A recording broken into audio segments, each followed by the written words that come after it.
Langkah Menteri Kehutanan Raja Juli Antoni mengembalikan amplop misterius pemberian Bupati Kuantan Singingi Riau Suhardiman Ambi menuai tanda tanya. Sebagai penyelenggara negara, Menhut Raja Juli seharusnya langsung melaporkan pemberian Bupati Kuansing itu ke KPK daripada repot mengembalikan amplop tersebut ke Kuantan Singingi Riau. Urusan rekomendasi ke kementerian, itu apakah barang bukti uang nanti itu menjadi bagian penting yang akan didalami oleh penyidik? Ya tentunya kita tunggu hasil penyidikan ke depan. Itu ya. Berarti meskipun ada pengembalian nggak mempengaruhi kalau ada tindak pidana lain? Oh iya, pengembalian kan tidak menghapus pidana ya. Apa yang ada di benak pikiran Menteri Kehutanan Raja Juli Antoni yang berinisiatif mengembalikan amplop misterius pemberian Bupati Kuantan Singingi Suhardiman Ambi usai pertemuan audiensi 2 Juni 2026 lalu? Menhut Raja Juli justru memilih mengutus ajudannya terbang ratusan kilometer ke Kuantan Singingi, Provinsi Riau, menyerahkan langsung amplop tersebut.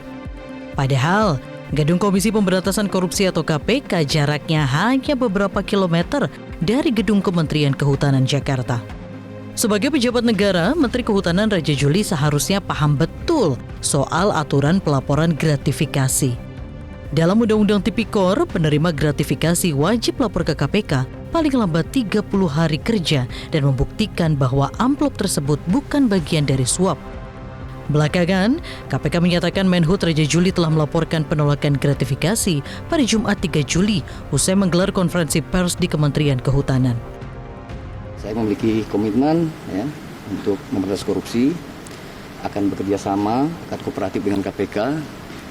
Tapi secara pribadi, seorang yang tumbuh di ormas, di NGO, di tradisi politik, dari keluarga yang juga anti korupsi, saya sudah melaksanakan usaha saya untuk memberantas korupsi. Dan sekali lagi amplopnya sudah dikembalikan tanggal 12 Juni, 17 hari sebelum OTT terjadi. Dan kedua, tidak ada sejengkal kawasan hutan pun yang saya otorisasi dikeluarkan di Kuantan Singingi. Terima kasih. Juru bicara KPK Budi Prasetyo memastikan amplop misterius yang dikembalikan Menhut Raja Juli ke Bupati Kuansing Suhardiman Ambi berisi uang dalam bentuk dolar Singapura yang diduga berasal dari pengumpulan uang 914 koperasi unit desa untuk pengurusan izin pelepasan kawasan hutan produksi terbatas atau HPT. Detil uangnya berapa, pecahannya apa saja, maksud dan tujuan dari pemberian uang oleh Pak Bupati kepada Pak Menteri ini untuk apa ya, supaya ini betul-betul firm ya, karena memang dari keterangan awal yang kita dapatkan bahwa uang tersebut diduga berkaitan dengan proses pengurusan pelepasan izin kawasan hutan di wilayah Kuansing, di mana sebelumnya Bupati ini mengumpulkan ya dari 900 lebih KUD ya untuk izin kawasan hutan seluas 1.800 hektar lebih.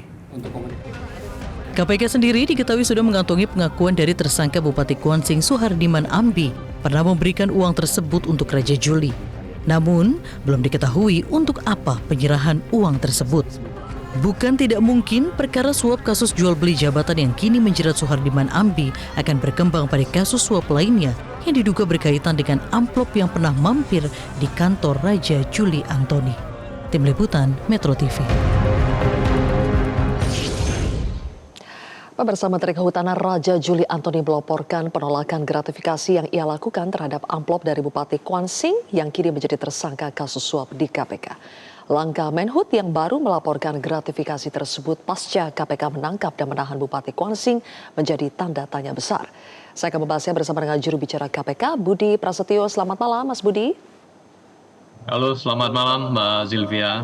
Baik, Mas Budi, Menhut mengaku mengembalikan amplop gratifikasi dari Bupati Kuansing 17 hari sebelum KPK melakukan OTT pada 29-30 Juni lalu. Tetapi laporan penolakan gratifikasi baru disampaikan kepada KPK 3 Juli setelah OTT KPK. Apakah tidak telat, Mas Budi? Ya, jadi kalau kita bicara soal sequel waktu ya Mbak Zilvia, jadi ini juga yang sudah disampaikan secara lengkap oleh Pak Menteri. bahwa Pak Menteri ini diduga menerima uang dari Bupati Kuansing itu pada tanggal 2 Juni, kemudian tanggal 12 dikembalikan, dan lapor penolakan gratifikasi di tanggal 3 Juli. Kalau kita lihat time frame-nya memang masih di bawah 30 hari kerja. Tapi tentu dalam proses verifikasi dan analisisnya Mbak Sylvia, kami tidak hanya melihat sequel waktunya saja, tapi juga kita akan lihat aspek-aspek lainnya. Karena kalau kita melihat di Perkom 1 2026 Mbak Sylvia berkaitan dengan pelaporan gratifikasi, dalam konteks seorang penyelenggara negara melaporkan penolakan gratifikasi, salah satunya adalah kita akan lihat apakah yang dilaporkan ini berkaitan dengan perkara atau tidak. Karena kalau kita melihat peristiwa penerimaan amplop ini bisa kita pandang dari dua sisi, yaitu sisi penindakan dan juga pencegahan. Begitu Mbak Sylvia. Oke, sejauh ini apakah berkaitan dengan perkara yang menjerat Bupati Kuansing? Ya, jadi penerimaan amplop oleh Pak Menteri ini kan diduga berasal dari Bupati Kuansing yang kemudian sudah ditetapkan sebagai tersangka dalam perkara ini. Di mana uang yang diberikan tersebut diduga bersumber dari pengumpulan yang dilakukan oleh Bupati kepada para anggota KUD ya dalam hal proses pengurusan izin pelepasan kawasan hutan di wilayah Kuansing. Ya, artinya ini juga masih akan menjadi rangkaian peristiwa yang akan didalami ya, runutannya seperti apa, dan tentu juga akan didalami terkait dengan pemberian yang dilakukan oleh Bupati kepada Pak Menteri. Motifnya apa, inisiatifnya dari mana, itu semuanya nanti akan didalami dalam proses penyidikan. Nah, ini kan masih awal Mbak Sylvia, jadi baru pekan lalu dilakukan tangkap tangan, kemudian hari ini tim juga masih di lapangan, pasca kemarin kami lakukan penggeledahan, hari ini kita mulai pemeriksaan para saksi. Tentu dari pemeriksaan para saksi itu nanti untuk mengkonfirmasi ya berkaitan dengan bukti-bukti awal yang kami dapatkan dalam peristiwa tertangkap tangan tersebut. Oke, Mas Budi, tapi apakah langkah mengembalikan amplop ke pemberi gratifikasi itu bisa dibenarkan atau seharusnya langsung diserahkan ke KPK? Jadi gini, ketika penyelenggara negara mendapatkan hadiah atau menerima gratifikasi, sepatutnya pelaporannya itu dilakukan langsung kepada KPK. Sehingga dalam hal laporan penolakan gratifikasi itu juga dilampirkan apa yang dia terima. Nah, dalam hal ini yang dilaporkan adalah berita acara pengembalian. Nah, tentu itu juga menjadi materi yang kami akan analisis, Mbak Sylvia. Apakah materi yang dilaporkan oleh Pak Menhut ini dalam kerangka pencegahan, yaitu pelaporan penolakan gratifikasi, sudah sesuai dengan unsur dalam pasal-pasal di Perkom 1 2026 atau belum. Sehingga nanti itu akan menjadi basis kesimpulan atas analisis laporan ini. Apakah dapat ditindaklanjuti atau tidak dapat ditindaklanjuti. Nah, itu nanti kita akan sampaikan, Mbak Sylvia. Ketika proses analisis itu sudah tuntas dilakukan di pencegahan, begitu. Tapi aturan yang berlaku secara normatif kalau misalnya ada penyelenggara negara yang menerima gratifikasi, itu harusnya bagaimana? Apakah dibenarkan untuk mengembalikannya kepada pemberi gratifikasi atau seharusnya tidak boleh? Jika memang di awal penyelenggara negara ini sudah menduga ya bahwa pemberian itu terkait dengan jabatan, bertentangan dengan pelaksanaan tugas dan kewenangannya, itu langsung ditolak gitu ya. Sehingga dalam kesempatan tanggal 2 Juni itu ketika Pak Menteri mengetahui adanya pemberian amplop berisi uang dari Pak Bupati, seyogyanya ditolak di awal. Tidak perlu ada proses penerimaan, ya itu lebih baik. Ya. Tapi ketika sudah diterima, kemudian dilaporkan penolakan, itu juga semestinya amplop itu juga dikirimkan ke KPK atas uang yang diterima oleh Pak Menteri tersebut, sehingga dalam proses analisisnya juga menjadi utuh ya, ada pemberian, objek pemberiannya apa, berkaitan dengan proses-proses di Kemenhut itu terkait dengan apa, sekaligus ini untuk mengkonfirmasi Mbak Sylvia, karena ini kita bicara soal dugaan pemberian amplop oleh Bupati, ini kita pandang dari dua sisi, penindakan dan juga pencegahan. Di penindakan kita juga nggak bisa mengelakkan ya bahwa ini sebuah rangkaian yang tidak terputus, karena memang dari proses penyelidikan yang kami lakukan menemukan adanya pengumpulan uang yang dilakukan oleh Bupati.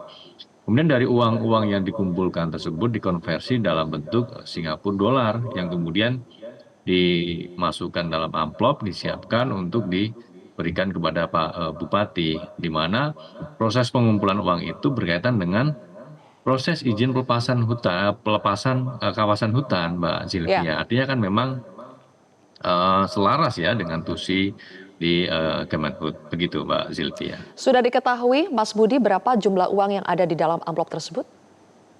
Nah, ini kami masih butuh pendalaman Mbak Zilvia, karena Pak Menteri dalam melaporkan penolakan gratifikasi di sana juga tidak menyebut angkanya, kemudian amplop isi uang juga tidak dilaporkan ke KPK. Nah, tentu ini kita masih butuh pendalaman, klarifikasi terkait detil uang, ya, nominalnya berapa di dalam amplop tersebut. Begitu, Baik. Mbak Zilvia. Mas Budi, Menhub memerintahkan ajudannya terbang jauh ke Kuansing, padahal kan seharusnya bisa melaporkan langsung ke KPK. Apakah ini tidak janggal buat KPK? Jadi gini, KPK itu sebetulnya sudah menyiapkan berbagai kanal, Mbak Zilvia, untuk memudahkan para penyelenggara negara, pejabat publik atau ASN dalam melaporkan gratifikasi. Teman-teman bisa melaporkan lewat unit pengelola gratifikasi yang ada di setiap kementerian lembaga maupun pemerintah daerah. Karena KPK sudah bekerja sama dengan setiap inspektorat ataupun satuan pengawas, di mana setiap ASN ataupun PN penyelenggara negara itu sebetulnya tidak perlu jauh-jauh untuk melaporkan ke KPK, gitu kan, bisa lewat UPG. Bahkan KPK juga melalui aplikasi, kita sebut namanya aplikasi GOL gitu ya Mbak Zilvia, gratifikasi online, itu juga cukup dengan memfoto apa yang diterima, kemudian dilaporkan, nanti proses analisis berlangsung, nanti ditetapkan apakah atas penerimaan itu menjadi milik negara atau milik penerima gitu ya. Nah, nanti ketika itu diputuskan atau ditetapkan sebagai milik negara, maka atas apa yang diterima oleh ASN atau penyelenggara negara tersebut baru dikirimkan ke KPK. Nah, itu tentu sangat memudahkan. Itu saya pikir tidak menjadi kendala ya bagi ASN penyelenggara negara dimanapun ya Mbak Zilvia, Ya, di Papua, di Aceh segala macam bisa dengan sangat mudah melaporkan suatu bahkan tidak perlu penolakan datang gratifikasi. langsung ke KPK, begitu ya Mas Budi ya? Betul, betul. Baik, oke, sudah semudah itu. Kalau begitu terakhir, Mas Budi, Bupati Kuansing mengumpulkan uang. Tadi Mas Budi mengatakan dari 914 koperasi unit desa. Yang ingin saya tanyakan adalah berapa lama proses pengumpulannya dan apakah selama proses pengumpulan uang tersebut tidak terjadi kontak apapun antara pemberi suap dengan pihak yang akan disuap? Ya, pengumpulan ini kami dapatkan informasinya baru dari satu KUD. Nah, kita akan lihat apakah masih ada KUD-KUD lain. Jadi satu KUD ini ada sekitar 914 petani yang menjadi anggotanya yang kemudian dikutip ya atau dimintai sejumlah uang, bahkan sampai separuh dari sisa hasil usaha yang harusnya diterima oleh masing-masing petani. Kita bayangkan Mbak Zilvia, petani ini mendapatkan penghasilan dari KUD ini berkisar ratusan ribu, tapi kemudian harus dipotong separuhnya ya oleh pihak bupati ini, dikumpulkan kemudian untuk diberikan kepada Pak Menteri. Nah, ini kan sangat ironis. Nah, kita akan dalami terus Mbak Zilvia, apakah masih ada KUD-KUD lain juga gitu ya, yang juga mengalami praktik serupa. Nah, dari Baik. sini nanti kita akan jadi entry point tentunya ya, setiap tangkap tangan KPK untuk mendalami lebih jauh, lebih luas lagi, apakah praktik-praktik serupa juga terjadi begitu di sektor-sektor lainnya. Begitu Mbak Baik. Zilvia. Kami tunggu hasil pendalamannya. Terima kasih Mas Budi Prasetyo, juru bicara KPK sudah bergabung di Prime Time News.